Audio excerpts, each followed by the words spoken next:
ప్రసిద్ధ శ్రీశైల క్షేత్రంలో శ్రీ బ్రహ్మరాంబ మల్లికార్జున స్వామి దర్శనంతో పాటు చూడవలసిన మరో ఆధ్యాత్మిక కేంద్రం శివాజీ స్ఫూర్తి కేంద్రం.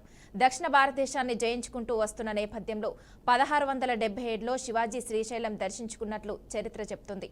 ఇక్కడే ఆయన జపం చేశాడని, ఈ జపం చేసిన ప్రాంతాన్ని శివాజీ స్ఫూర్తి కేంద్రంగా నిర్మాణం చేశారు. శివాజీ జపానికి మెచ్చి బ్రహ్మరాంబికాదేవి ఒక ఖడ్గాన్ని ప్రసాదించినట్లు తెలుస్తుంది. ఛత్రపతి శివాజీ మహారాజ్ తన సహచర ప్రధానమంత్రులతో సమావేశమైన మందిరాన్ని శివాజీ దర్బార్గా పిలుస్తారు. శివాజీ స్ఫూర్తి కేంద్రం నుండి మరింత సమాచారం మా ప్రతినిధి బసవరాజ్ అందిస్తారు. భారత ప్రధాని నరేంద్ర మోడీ ఈ నెల 16న శ్రీశైల పుణ్యక్షేత్రాన్ని దర్శించుకోనున్నారు. బ్రహ్మరాంబిక మల్లికార్జున స్వామిని దర్శనానంతరం ఏదైతే శివాజీ స్ఫూర్తి కేంద్రానికి నరేంద్ర మోడీ వస్తున్నాడా లేదనేది ఇప్పుడు స్థానికుల్లో కొంత ఉత్కంఠ రేపుతున్న పరిస్థితి. ప్రస్తుతం ఏదైతే శివాజీ స్ఫూర్తి కేంద్రం వద్ద మనం ఉన్నాం. విజువల్స్లో ఒకసారి గమనించినట్లయితే మనం చూస్తున్నది శివాజీ స్ఫూర్తి కేంద్రం. ఈ భవన నిర్మాణం చేపట్టారు 1677లో. శివాజీ ఏదైతే హిందూ భారతదేశాన్ని దండయాత్ర చేస్తూ వస్తున్న క్రమంలో ఇక్కడకు వచ్చినట్లు తెలుస్తూ ఉంది.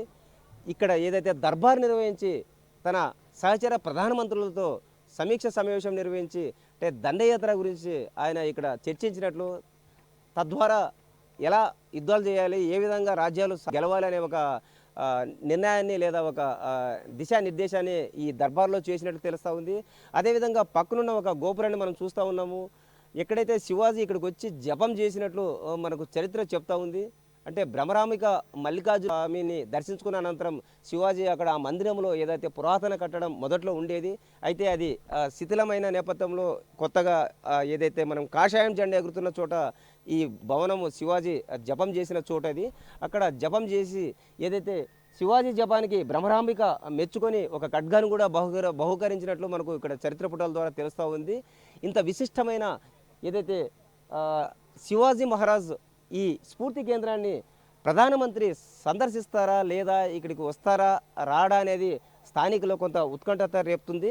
మరి ప్రధాని ఖచ్చితంగా ఏదైతే ఈ శివాజీ స్ఫూర్తి కేంద్రానికి రావాలని, ఎందుకైతే ఆర్ఎస్ఎస్ భావాలు కలిగిన ఏదైతే మన దేశ ప్రధాని కావచ్చు లేదా బీజేపీ అనుచరగణం కావచ్చు, అంటే బలంగా ఏదైతే శివాజీ మహారాజును శ్లాఘిస్తూ కొనియాడుతుంటారో, సో ఖచ్చితంగా అంటే ఇంత దూరం 3 సార్లు ముచ్చటగా ప్రధానమంత్రిగా ఉన్న ఏదైతే నరేంద్ర మోడీ మొదటిసారి శ్రీశైల శైవక్షేత్రాన్ని సందర్శించుకుంటున్న నేపథ్యంలో ఇక్కడికి వస్తే బాగుంటుందని బీజేపీ శ్రేణులు కావచ్చు లేదా స్థానికులు కావచ్చు, హైందవ భక్తులు కావచ్చు, అందరూ కూడా ఆకాంక్షిస్తున్న పరిస్థితి.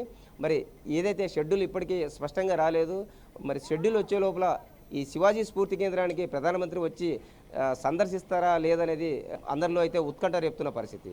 కెమెరా పర్సన్ బాబితో బసవరాజ్, బీఆర్కే న్యూస్, శ్రీశైలం.